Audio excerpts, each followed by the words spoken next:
I stood on the doorstep, staring at the shrieking red-headed harpy. The pouring rain made her hair stick to her face in long strands. Despite the cold, pelting rain, she continued her furious tirade. To be honest, I couldn't hear all the words because of the heavy rain and the deafening rumble in my own ears. Nevertheless, I understood the gist of it. My wife, Beth, was having an affair with the red-headed witch's husband, Justin. The angry redhead, Nicole, Nikki for short, wanted me to stop it. A couple months ago, my wife called me while I was on a rare business trip, and while I watched the cold rain pounding on the dirty hotel room window, she told me she wanted a divorce after 9 years of marriage, because we were separated.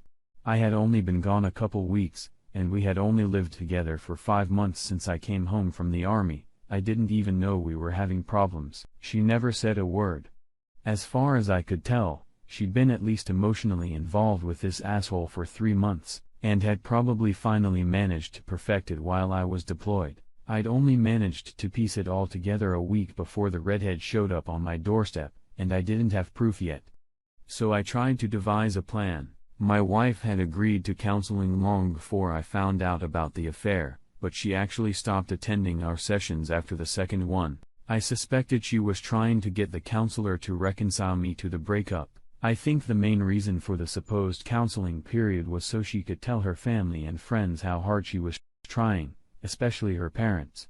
Her parents' attitude toward her was very, very important to her, perhaps more important than anything else in her world. So she waited, continuing to date this asshole and living on my paycheck until she was sure it was going to look good and that he was ready to leave his wife and child. Beth and I had 2-year-old twin girls, Angie and Amy.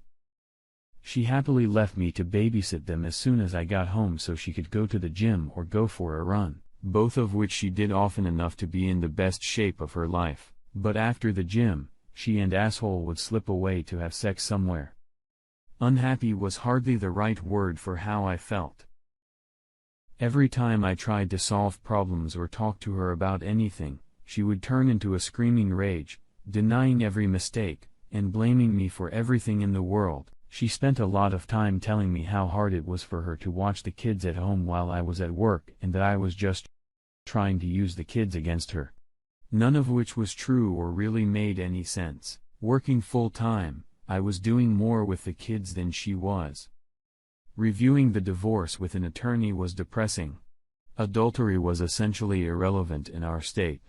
It had no real effect, and Beth was obviously well aware that the courts almost always award custody and childcare payments to the wife, regardless of her behavior. Maintenance for a few years was also the norm if there were young children. That way, the ex-wife could stay home and be a good mom instead of rushing off to work. So there stood a squealing, ugly, red-haired, tall, and somewhat clumsy person with a beak-like nose and thin, angry lip with a few extra pounds after giving birth to a 6-month-old baby that frankly didn't sit well on her lanky body. Anger and the cold rain made her pale skin blotchy.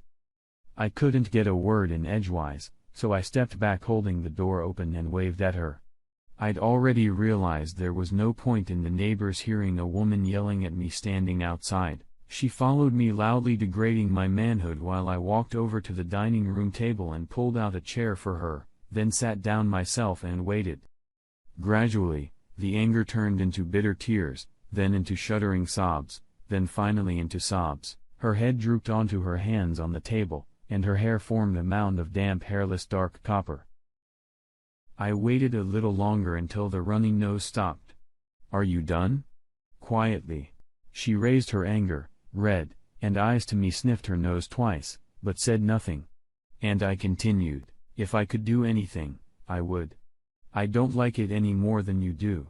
I went on to explain how the law works and the disadvantage I was at. You should kick her cheap slut ass, not letting go of the anger, not that I blame her. Great plan. Then I could end up in jail and then on the street. We sat in silence for a while until I got up and made hot tea.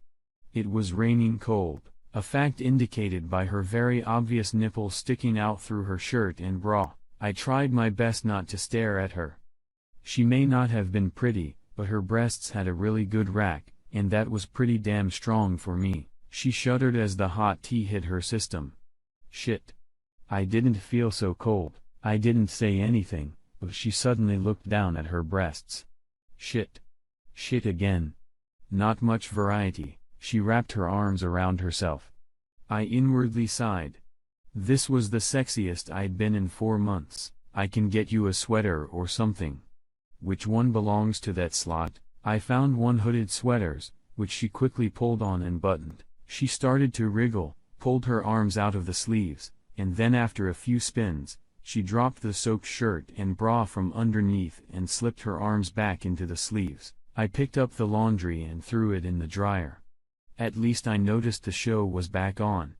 The sweater alone was thinner than the bra and shirt combined. I grabbed a towel and held it out to her. Dry your hair. I hate them. She growled. I did too. I never saw this coming. At that moment, I saw a flash of pain that was as intense as my own. I can't compete with her. She's in great shape and gorgeous. I got fat from having a baby. She wasn't really overweight. Maybe 10 pounds or so. She just wasn't in shape, but neither was I. But she was right about something. Beth was as beautiful, blonde, blue-eyed, slender, and graceful as a woman could be, and yet Nikki needed something to hold on to. She's in good shape because she has time to go to the gym and run, and you're not fat at all. A tiny glimmer of something other than misery came out. So what's next? I shrugged. I have no idea. Every time I play this game, I come out alone, broke, and she controls access to the kids. I've told her everything I've been able to piece together. What if you had proof of infidelity? It wouldn't matter in court. They don't give a shit here, but the same thing that hurts me should work in your favor and a divorce. Hardly. Justin works for his cousin at the construction company. Most of his salary is hidden, so there's not much official money for child support for me and the child, she continued. I just wanna crush them. I thought for a minute. What could we possibly hurt them with? She shrugged. I started to feel a little better. I finally had an ally in this goat situation. Seriously, everyone makes mistakes. We just have to find them. And under-the-table paycheck from his cousin might be a good starting point. I wondered, some of the shoes that had just appeared in Beth's closet looked very expensive. That money had to come from somewhere. There was something going on. Beth was spending some strange money. She nodded with barely a hint of real energy. We could look into that. I smirked. It would be easy. We'd round up the kids and sneak around like a bad mix of Magnum Pie and the Brady Bunch. No. My sister Angie could watch the kids. She's watching Jamie right now. She paused, looking a little thoughtful. So where are your kids? Upstairs. Asleep. She looked around the room. Her gaze settling on the closed front door. You have sweatpants, I'm all wet. I pulled out my sweatpants as she took off her shoes. I pointed to the bathroom, but she turned her back to me, unzipped her wet jeans, pulled down her jeans and underwear, and stepped out of them. She then began to wipe her legs and buttocks with a towel rather slowly. The invitation was pretty obvious, and I could almost hear her nerves crackling. I could feel the risk she was taking. She was already feeling rejected. If a guy with a grudge who had every reason to retaliate and who by the way had been cut off from sex for so long, rejected her, she'd be shattered. I felt a surge of anger, but anger at my wife for setting me up like that. Nikki kept talking. I can't believe Justin could do this to me. I stepped forward and put my hand on her bare thigh.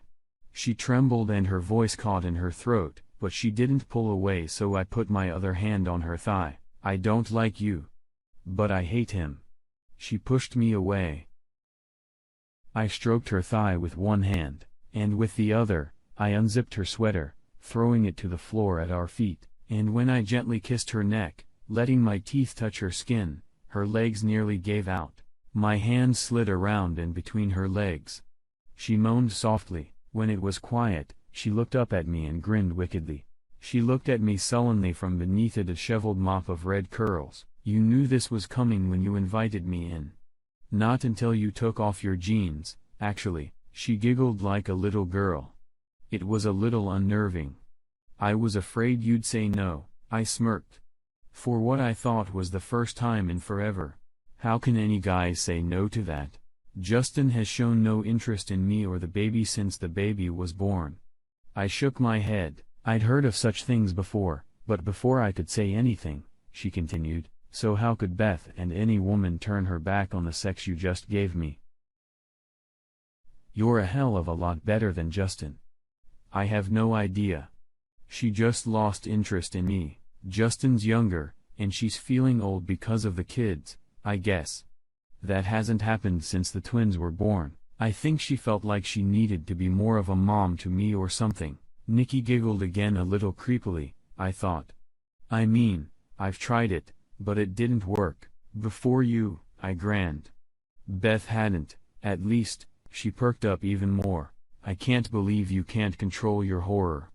I don't like you anyway. Bastard. Bitch. There was anger in our words, but we both realized it wasn't really directed at each other. If you really want to do something about it, see if your sister can watch my kids tomorrow night with yours, and we better get this over with. They'll be home in about an hour, and I need to clean this room up a bit. You better use some air freshener.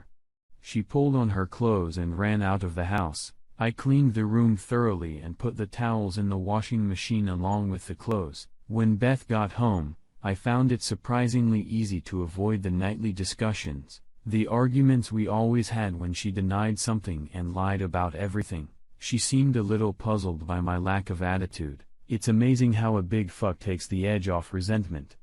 She also seemed to notice the spotlessly clean kitchen. I think she commented on the air freshener working, but frankly, I didn't care. I was on the verge of post-sex hormones. She was just as embarrassed when I missed the almost realized failed attempt to kiss her goodbye when I left for work the next morning. I hadn't even tried, and I could see it caught her off guard when I just headed for the exit. One way or another, I was going to quit sitting around feeling miserable and get it over with, any way I could.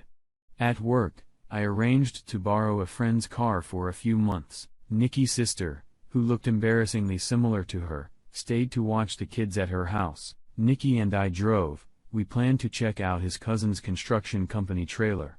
If there was something illegal going on, the trail could have started there.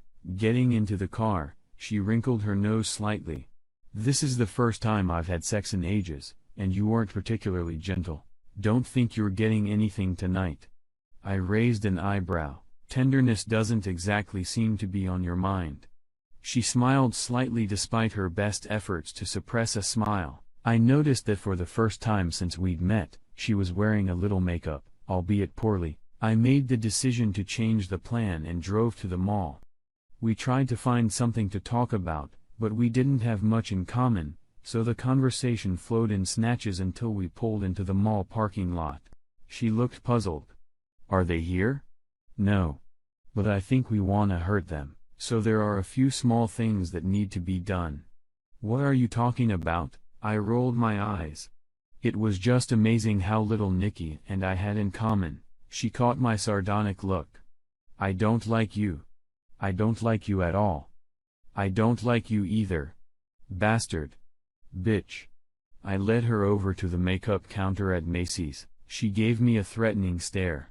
Think of it as a disguise. For the next hour, the two women hovered over her and tried a million makeup combinations, resulting in a surprisingly presentable Nikki whom they taught to apply their products. She didn't come out quite pretty, but she managed to present a sort of smoldering hungry sexiness. That'll do it. The kit cost me $100 of grocery money, but I just won't eat lunch at work for the next month, and I'll be fine. We walked back to the car and she was clutching the little makeup bag like it was the holy grail. She didn't mean to like it, but she did. So what does all this mean? If we're gonna hurt them, you need something Justin wants. Something that he seems to have lost.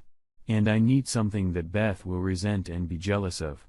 That would be you. You hide your makeup when you come home and only use it when you and I go out. She looked puzzled, so I explained my whole plan to her. She sat there for a full minute without saying anything. Shit. It's a little complicated, and it's going to take a long time. I shrugged. Do you have a better plan? She smiled slightly. No. She asked to stop by my house to wash off my makeup without Justin noticing. She went into the bathroom and came out of there a couple minutes later with a towel in her hands. She was wearing nothing but an evil smile and the makeup she had to wash off. The evil glint in her eyes told me all I needed to know about her intentions. I looked her over. I thought you said not to expect anything. It would be a shame to waste that makeup. She dropped the towel without ceremony. Eventually, we finished up and headed towards her sister's house. Nikki had enlisted her sister as an accomplice. She obviously never liked Justin. And we would really need our help. Over the next few months, we more or less worked on ourselves. I worked out at work at lunchtime, she worked out at home, and we worked out together in the basement until Nikki lost the baby fat and strengthened everything else. And I got really strong too. We hid it from our self-centered spouses by wearing baggy clothes and just jerking. In any case, they didn't pay much attention to us. We also had sex at least 5 or 6 times a week, more than I ever got from Beth. We were both the stay-at-home mom and family type, so we decided to change that. On a whim, my basement turned into a dance studio. Neither of us knew shit about it, but the magic of YouTube prevailed. We had plenty of free weekends and evenings as our spouses continued to ignore us. We learned basic dance steps, then more advanced ones. We really enjoyed salsa dancing, but we had to save it for the end of our routine, primarily because we would end up sleeping right on the floor. Every single one. Shit. Once, one thing I realized pretty quickly: I was playing with fire. Nikki wasn't very stable and had the temperament of a wild Doberman pinscher. Her moods changed without warning, and almost anything could set off a wave of gratuitous anger. All this crap with Beth and Justin had broken something important. One of those fences of sanity we'd trampled. I always tried to keep my eyes on her all the time. The only time she seemed stable was when she was coming almost unconscious, or when she was around children, mine or hers. Her love for the kids was all-consuming. She still called me bastard, and I still called her bitch. But the words were, if not exactly loving and sweet, then strangely affectionate. But it was all for us to make us feel better about ourselves. There was real work to be done too, and we had to do it very, very carefully. Nikki made up an excuse to visit the construction company's trailer during the day and managed to film the whole thing on her cell phone. It turned out her cousin was too stingy to buy an alarm system. We slipped in there 5 times, took pictures of every document in every file cabinet drawer, and started going through the documents bit by bit. More useful information turned up in Justin's desk and Beth's purse. After a while, neither of us argued with our spouses, which was a problem for Beth. She did seem to miss arguments and try to start arguments for no reason, but I never fell for it. Well, almost never. Honestly, after sleeping with Nikki all day, I didn't have the energy left to argue. It took me a while to realize that Beth was probably using conflict to justify her horrible behavior to herself. She was becoming more and more confused by the day. Justin, on the other hand, seemed to think Nikki had given up altogether. I also got a nice break on the money front. I received my $2,000 deposit. I was putting that money into a vacation bungalow at a Mexican seaside resort to take Beth there for our anniversary. An event that obviously wasn't going to happen. I didn't expect them to refund the money, but they did. Customer relations, I guess. That money will come in handy. When Beth started making excuses to stay the night with Justin, Nikki and I started going to the dance club, gradually trying out the dance moves we'd learned. It was fun, but it was also stressful. Nikki's unpredictability was constantly weighing on me. She was irritable at the best of times and could go from joyful excitement to almost psychotic anger without any warning if provoked. One particular night was a near disaster and reminded me how careful I had to be. By this time, after weeks of exercise and almost daily sex, Nikki was practically radiating sex, so it was no surprise that people would often sneak up on us during dances. She loved the attention, but unsurprisingly, She sympathized with the abandoned girlfriends and tried not to show her sexuality with the guys who came with their girlfriends. Unfortunately, some of the guys thought she would dance with them as horny as she danced with me. We got cut off by a couple in a small club somewhere in the middle of nowhere. I was dancing with the girl, a cute little blonde cheerleader, while the guy was obviously trying to put his hands up Nikki's mini skirt. She talked him out of it twice, but he insisted. And I just caught her by the hair as she lunged at him. I said, "Stop." Her claws nearly grazed his eye, leaving a bloody mark on his cheek. With a little blonde on one side and a hissing, pissed off Nikki, I expected disaster immediately. The guy quickly backed away, eyes wide, while Nikki slowly turned her back to me, wrapping her long leg around my hips, pressing her groin tightly against me. "You bastard. You pulled my hair. That hurt." She was silent for a moment, and then she purred. "You really know what I like, don't you?" She looked at the blonde frozen next to me and winked at her. "You can get so much better than this guy. You deserve better. He's an asshole." We walked outside at a fairly brisk pace. It seemed reasonable considering the three guys in security t-shirts heading our way. The parking lot was full of cars, but no people. 2 rows away, I saw a scuffling guy and 2 other guys get out. He headed toward Nikki, and his friends headed toward me. "Bitch." Nikki smiled. "I don't get it. I introduced myself to you. For that shit, your boyfriend can watch me get what's in your panties." Nikki stopped as if startled, and he reached for her, preparing to grab her arms, but I could see the manic glint in her eyes as I felt the biggest of the 3 come up behind me. Nikki lunged, not with her hands, which he grabbed, but with her teeth, sinking them deep into his face. He let out a shrill scream of terror and pain. I turned around. I wasn't an MMA champion, but I was more than familiar with fighting, and I'd seen the frantic look in Nikki's eyes, so I was ready. The big guy was expecting a takedown or a punch, but he was distracted by his friend's yell and was completely knocked down when I landed a hard elbow strike to his face. As he was expecting a savage blow, he dived right into the elbow, which crunched him on the nose. He went down.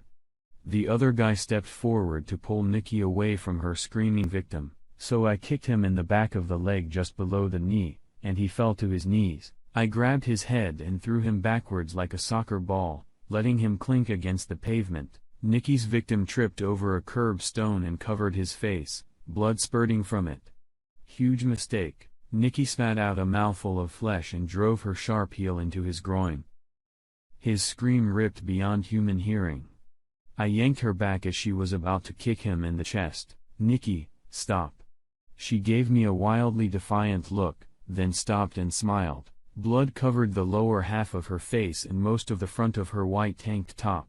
Her smile was full of blood, a scene from one of those Epic Hammer Studios vampire movies. She turned around and put her hands on the nearest car standing almost over her gasping victim. Then she saw the grief-stricken blonde and headed toward her. I wanted to grab her and run, but I knew that would bring on the rage, and if I didn't get her out of here quickly, we'd both be in jail by morning. She walked over to the, obviously, paralyzed, blonde, and stood over her. "Nikki, behave yourself. Didn't do anything wrong." Nikki looked up at me and smiled. Her face was still a bloody mask of horror. "Oh, I know." She pulled the blonde to her and kissed her hard. I was about to intervene when I realized the blonde was passionately kissing her back. Nikki slowly let her go. The blonde looked at her like she was hypnotized, and her face was stained with her boyfriend's blood. "Trust me, you can find much better than him." As soon as we got in the car, Nikki took off her tank top and wiped her face. About 2 miles away, an ambulance whizzed by. I didn't have to guess where it was going and could only hope no one had written down our license plates. I pulled into the parking lot to give Nikki my shirt, but getting dressed wasn't her immediate interest, so I reclined the seat and let her unzip and ride me until she was satisfied. It took a long time. My pants were soaked with her juices before she was even done. She was silent for a few minutes and then commented, "I really screwed up, didn't I?" "We're all like that in some way." I did get off on it though, hurting him felt so good. I've noticed it's a little Hannibal Lecter-esque disturbing. Hurting him was like fucking him. I was able to just let all my anger out. He deserved it. Well, I'm not sure the law would agree, but I think his girlfriend was okay with it. Nikki giggled. She stuck her tongue in my mouth first. Shit. I'm competing with someone. She was quiet for a moment. Seriously, about inflicting pain, don't let me do it again. Promise me very seriously. Tears glistened in her eyes. You were defending yourself. I know, but that's not the point. I wanted to hurt him so much, so much, so much. If it happens again, what if I can't stop? What if I can't find my way back? She suddenly spoke like a lost little girl afraid of the dark. It honestly scared the hell out of me. Nikki probably needed real help, medication, hell. She probably needed tests. We did the paperwork. The brutal assault in the parking lot was attributed to a gang of 6 men and a Hispanic woman witnessed by a blonde girl whose name was actually Amber. I had to laugh about that when I showed the paperwork to Nikki. So, looks like you made an impression on Amber after all. Nikki smiled. She seemed nice, strawberry lip gloss. Do you like girls? I didn't realize I did. I just dabbled with her at the club, but the parking lot was a different story. She wanted me. I could feel it, and it made me want her. And since you and I have been together, I just don't have any boundaries when it comes to sex. After that incident, however, Nikki seemed to take care of herself. It got better. Slowly, unevenly, but gradually better. I could see her fighting to keep the demon at bay when it showed up. Sometimes she even won. Nikki's sister couldn't watch the kids every night, so Nikki would often bring Jamie over and we would practice putting them to bed.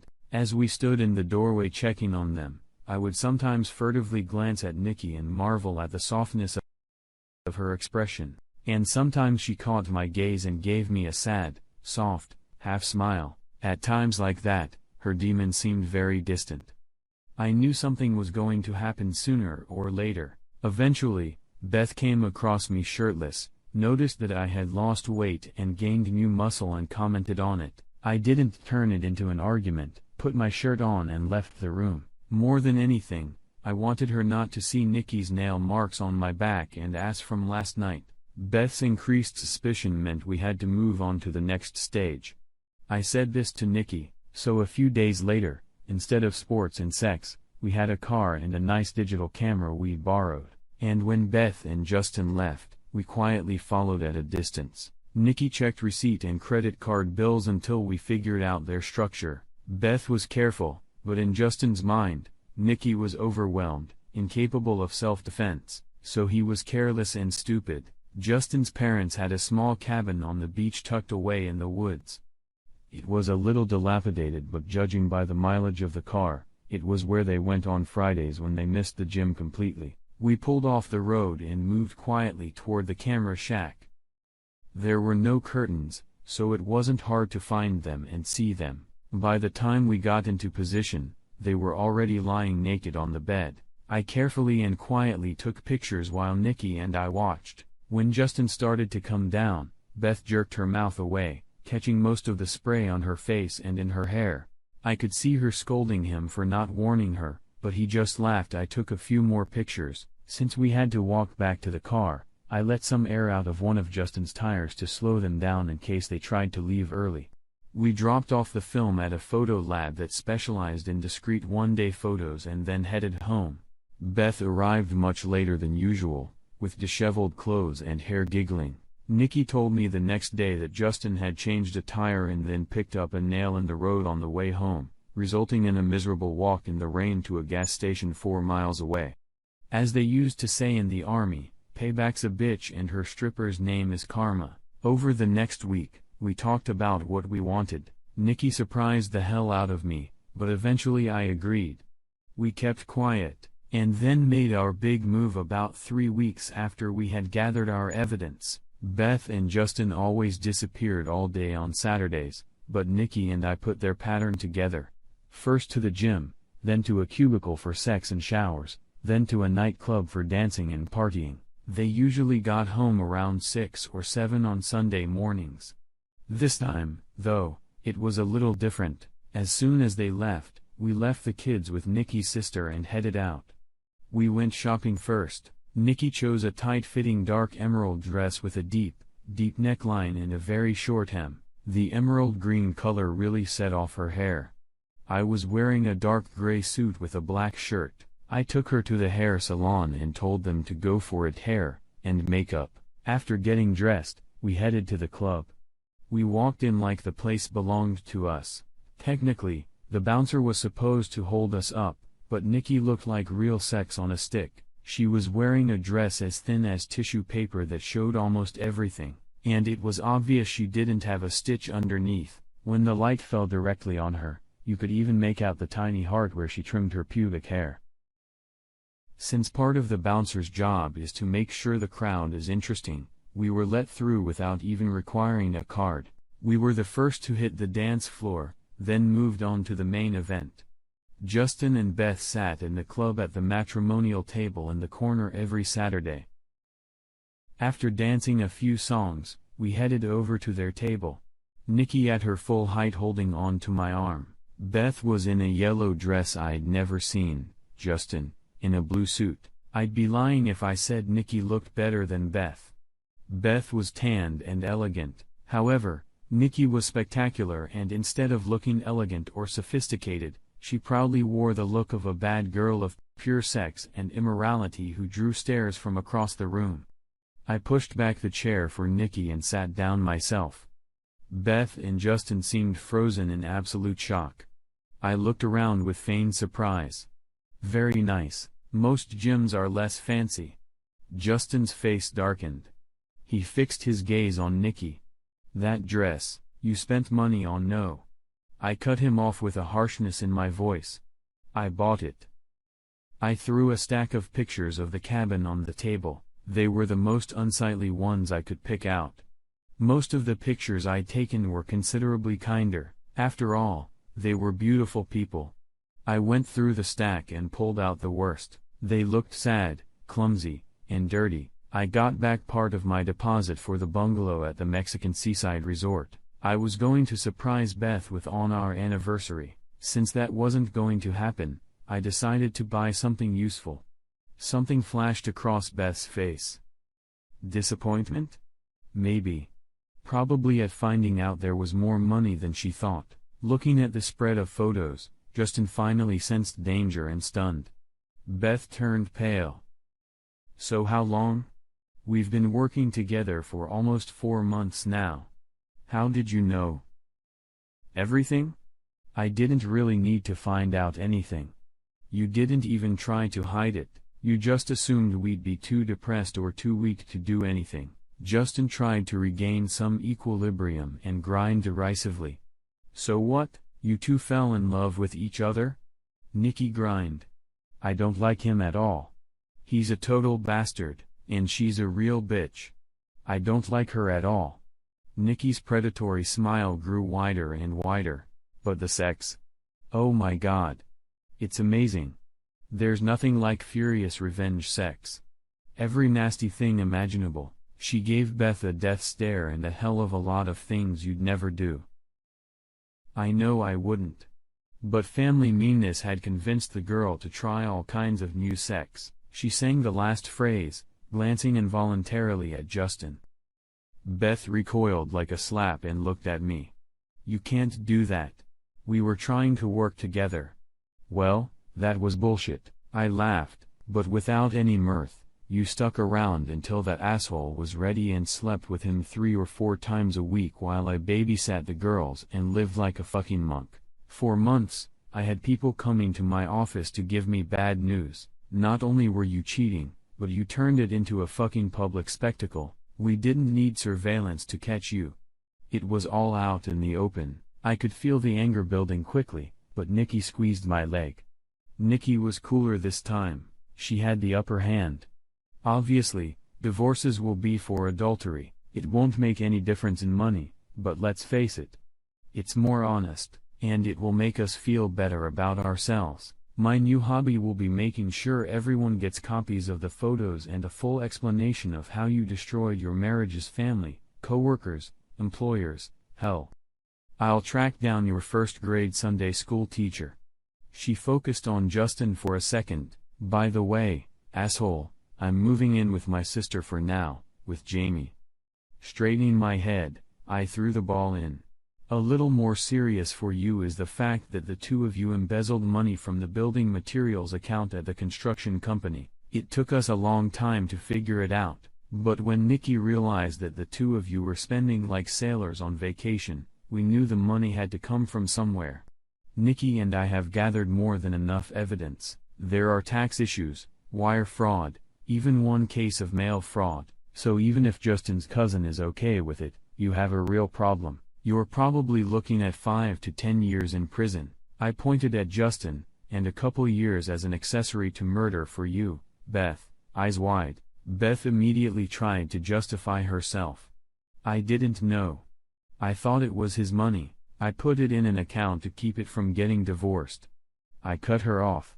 Yes, you were holding it for a friend.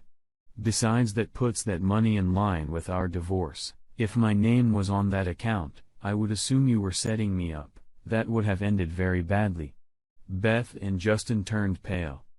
I suspected they had considered the idea, but apparently decided against it. I made the counter-proposal that Nikki and I had already worked out. You have one chance for a better future, Justin.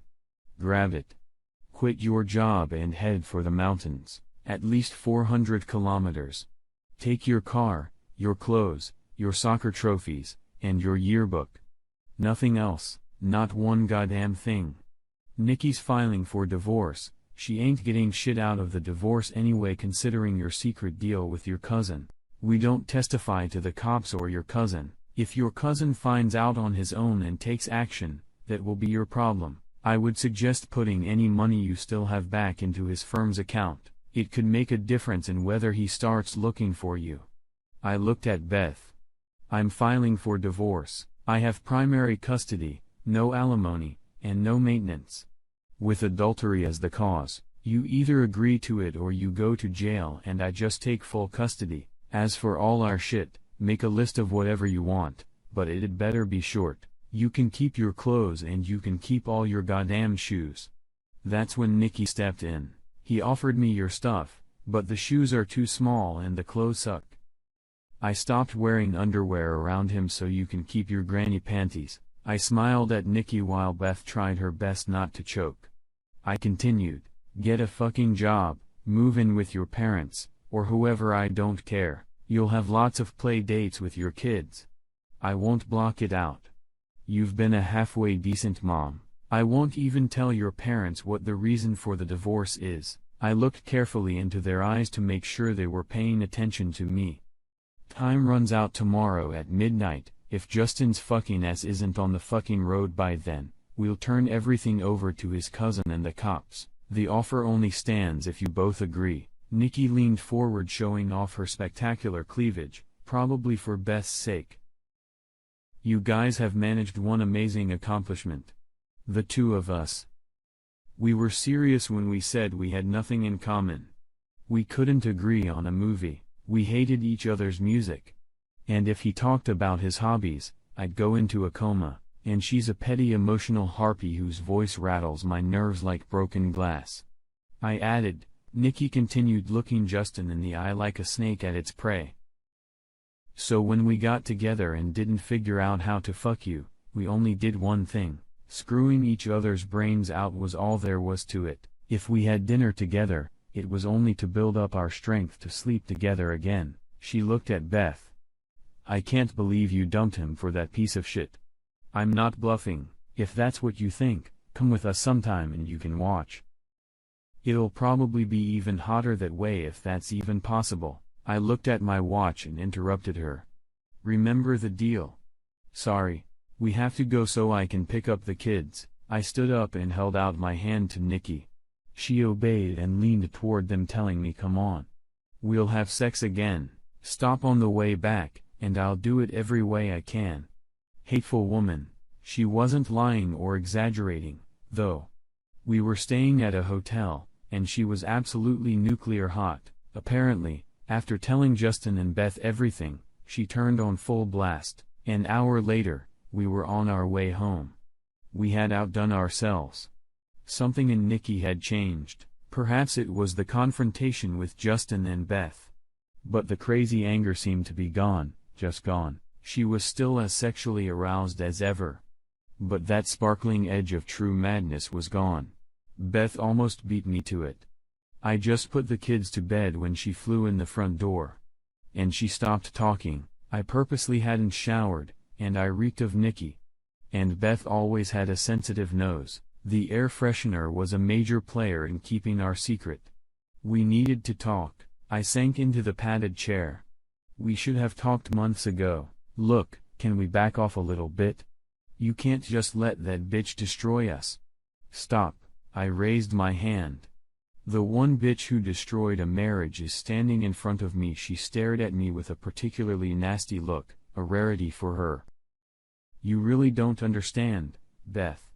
Compared to Justin, your fate is sweet. Nikki bargained for you, talked and begged for you. She tried to make Justin the real villain in this mess, and you have no idea how hard it was for her. She hated you with every fiber of her being, but she did it anyway. She feels like her train wreck caused ours. I'm not even sure I agree with that, but I made a deal because she begged me to. I was quiet for a moment, drying up my anger before it exploded.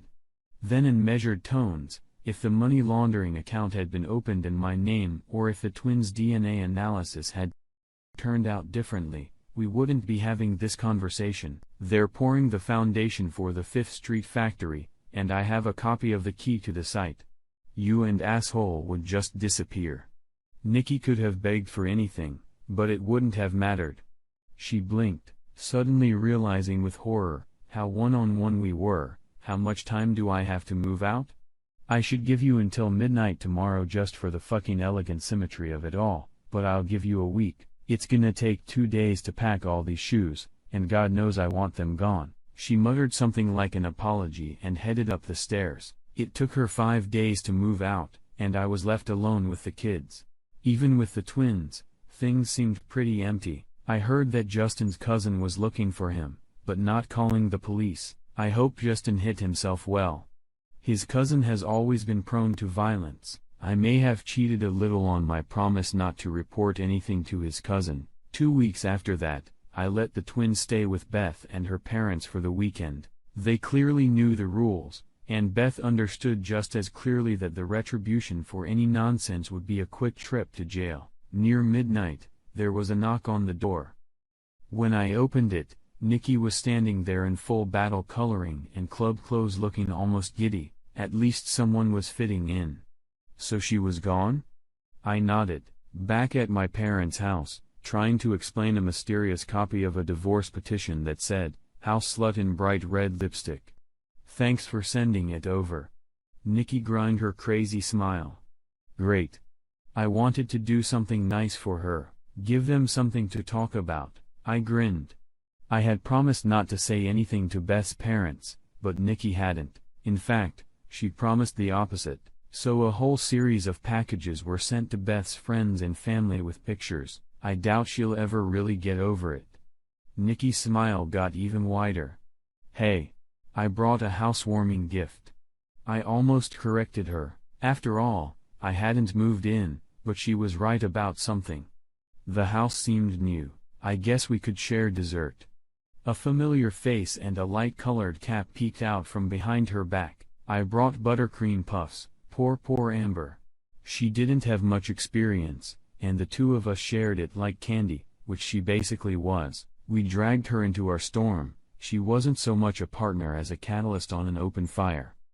The next morning, she helped Amber, who could barely walk on shaky legs, out to her car. A few nights later, Nikki came alone. A few days later, she came in with Jamie. When the kids were asleep, she silently dragged me straight to the bedroom. We moved slower this time. Much slower. Then I lay staring at the ceiling, her head resting on my shoulder while her finger drew a pattern on my chest. We can't go on like this, Nikki. I felt her tense up. I continued. We kind of agreed. I know we never said it explicitly, but I think we agreed that we had nothing in common. No feelings, and I have a problem with that. Silence. Then silence. Motherfucker. Then I felt her crazy familiar smile against my shoulder as her fingernail drew a heart-shaped line over mine. Your kid was probably a dumbass. Did they have to bring in a specialist to teach you how to walk? Bitch. Beth may not have been burned enough, but it was Nikki's choice, and Nikki is comp and possibly insane, so it's very hard to understand her choice. Maybe she believes in a small chance of salvation, at least for some, or maybe she wants Beth to see what she's lost. Make no mistake. Beth has lost everything she really valued. Nikki made damn sure of that, and I'm sure Nikki wouldn't be so pleased if Beth was in jail. Nikki wouldn't be able to enjoy the show. Nikki would even have real control over Beth's access to her own daughters after or a while. All of this from that first day standing in the rain may have been her plan all along.